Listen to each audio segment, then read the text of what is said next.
เป็นความรักของเจ้าแมลงปอ ณ เมืองเล็กๆที่สวยและสงบสุขเมืองหนึ่ง มีคู่รักคู่หนึ่งที่รักกันมาก ทุกวันพวกเขาจะพากันไปดูพระอาทิตย์ขึ้นที่ชายหาด และไปส่งพระอาทิตย์ลับขอบฟ้าที่ชายหาดตอนโผล่เพลทุกคนที่พบเจอพวกเขาต่างมองด้วยสายตาอิจฉาในความรักของคนคู่นี้เสมอ แต่แล้ววันหนึ่งเกิดอุบัติเหตุรถชนขึ้น หญิงสาวผู้โชคร้ายได้รับบาดเจ็บสาหัส เธอนอนเงียบๆอยู่บนเตียงของโรงพยาบาล วันแล้ววันเล่า คืนแล้วคืนเล่า เธอก็ยังคงไม่ฟื้น ตอนกลางวันชายหนุ่มจะมาเฝ้าอยู่ที่หน้าเตียง ร้องเรียกคนรักของเขาเสมอ ทั้งๆที่เธอไม่ตอบสนองใดๆเลย พอตกกลางคืน ชายหนุ่มจะไปสวดอ้อนวอนต่อพระผู้เป็นเจ้าที่โบสถ์นอกเมือง เขาร้องไห้จนน้ำตาเหือดแห้ง ไม่มีจะไหลออกมาอีกแล้ว ผ่านไป1 เดือน หญิงสาวยังคงหลับไหล ไม่มีวี่แววจะฟื้น ส่วนชายหนุ่มนั้นก็ดูจะซูบเซียวขึ้นทุกวัน แต่ก็ยังคงสวดอ้อนวอนต่อพระผู้เป็นเจ้าอยู่เสมอ แล้ววันหนึ่ง พระผู้เป็นเจ้าก็เกิดเห็นใจในความรักของชายหนุ่มผู้นี้ และตกลงที่จะประทานพรให้แก่เขา พระผู้เป็นเจ้าได้ถามชายหนุ่มว่า เจ้ายอมที่จะแลกพรนี้ด้วยชีวิตของเจ้าไหม ชายหนุ่มตอบโดยไม่ลังเลว่า ผมยอมครับ พระผู้เป็นเจ้าพูดว่า งั้นดี ฉันจะให้คนรักของเจ้าฟื้นขึ้นมา แต่เจ้าต้องแลกกับการกลายเป็นแมลงปอเป็นเวลา3 ปี เจ้าจะตกลงยอมไหม ชายหนุ่มได้ฟังดังนั้น แต่ก็ยังคงยืนยันคำตอบเดิม ผมยอมครับ เมื่อเวลาฟ้าสาง ชายหนุ่มได้กลายเป็นแมลงปอน้อยสวยงามตัวหนึ่ง เขาบอกลาพระผู้เป็นเจ้าแล้วรีบบินกลับไปที่โรงพยาบาล หญิงสาวฟื้นขึ้นมาแล้วจริงๆ โดยมีนายแพทย์หนุ่มยืนอยู่ข้างๆเธอ ทั้งสองพูดคุยอะไรกันสักอย่าง แต่ช่างน่าเสียดายที่เขาไม่สามารถที่จะได้ยิน หญิงสาวยังคงนอนพักรักษาตัวที่โรงพยาบาล โดยมีเจ้าแมลงปอยังคงบินวนเวียนอยู่ข้างๆหญิงสาวไม่ห่าง หลายวันผ่านไป หญิงสาวแข็งแรงพอที่จะออกจากโรงพยาบาลได้แล้ว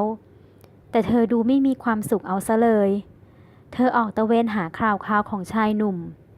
แต่ไม่มีใครรู้เลยว่าชายหนุ่มหายไปอยู่ที่ไหน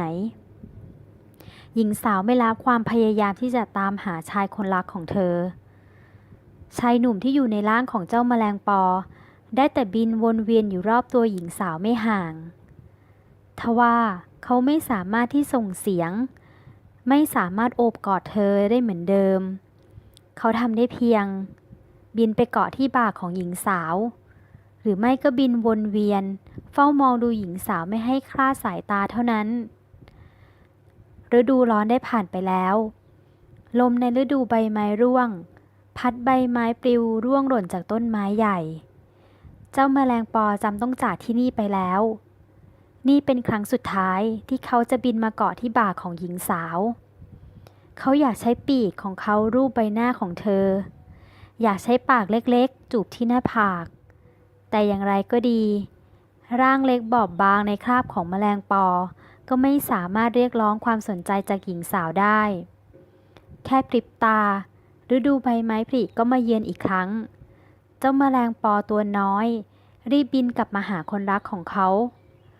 เจ้าแมลงปอมองไปที่ร่างบอบบางอันคุ้นตา ซึ่งบัดนี้ได้ยืนเคียงคู่กับชายหนุ่มร่างสูงคนหนึ่ง